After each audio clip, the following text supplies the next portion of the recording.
Hey folks, well we're back with a minor repair today. I've been having some problems with the city water connection here. When we're dry camping and I'm using the water pump and it's pressurizing the system, I've been getting some weeping coming out of here.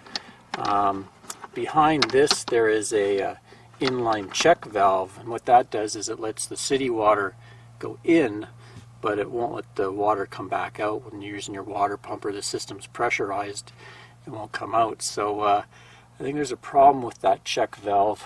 I'll just take this little thing out, and you can see in there's a plastic thing and a spring, and there's a small rubber O-ring in there that can sometimes get dislodged, and then it can weep, or maybe that O-ring's damaged. Anyway, today I'm going to take that apart, see if it's something I can repair. If not, I'm going to have to order a new one. In between time, I've been just sticking on a plug. This is like a blowout plug for doing winterization. So it's like when I'm dry camp, I just screw that in just to block the water from coming out. So it looks like 3 screws will pull that apart. And then on the back side here, I've taken an access panel off. And there's some plumbing here. I'll be able to unscrew this. So I've got my my water pump off, and the plumbing is unpressurized, so it won't be leaking any water out. So we'll pop it apart and see what's inside there. There we are.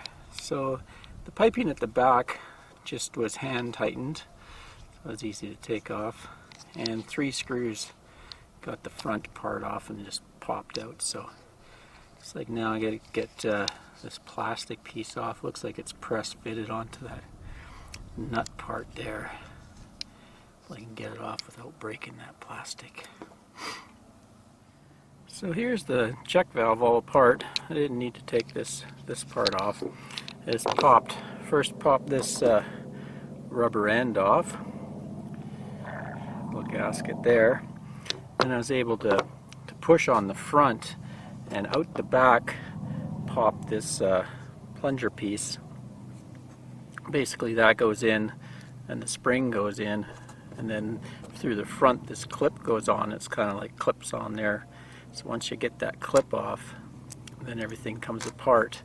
And once I got it apart, I found that the little rubber O-ring is what seals the valve that springs back, had come off, and it was just kind of come out of the groove. You can see there's a groove in this thing, and it slipped off that, so that was my problem. So I think I might be able to repair this one, at least until I can find a new one. It's not like you can walk into Home Depot or something and get this. It's probably an RV part that I'll have to find somewhere or order online. So I'm just going to clean that up, and then we can put it back together and test her out. Okay, so cleaned that up, got that back on.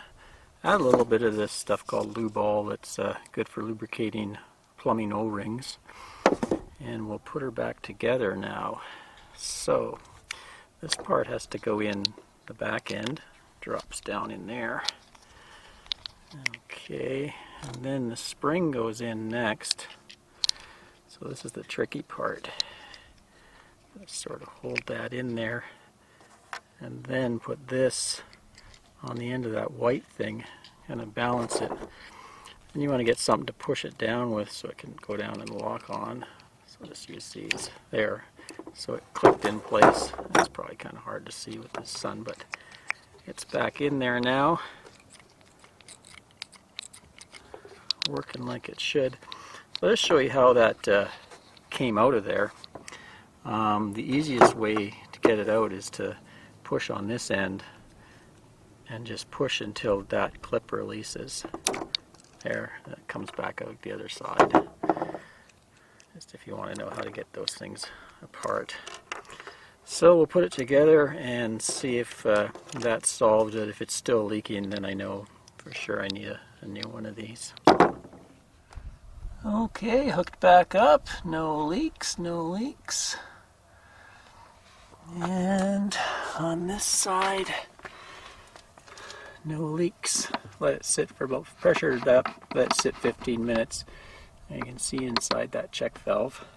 So I think what happened was the little screen that I had in there, this thing sits in there. I think it got pushed on accidentally, and I probably pushed in and hit that little thing and maybe put it out of whack, threw the O-ring off its little track in there. But I'm still going to buy a new one. That thing's probably pretty worn. That little O-ring probably dries out over the years, especially with the hard water. Anyway, I just thought folks might want to know what's inside there and what goes on. Easy way to use it when it's broken is just put something to block it. You know, you could take one of these things, screw it on, then you'd have a little valve here. I think some people maybe just do away with this automatic check valve in there, and they might add a thing with an on-off valve so it just works manually. Anyway, till next time, Ray from LoveYourRV.com. Happy trails, everyone.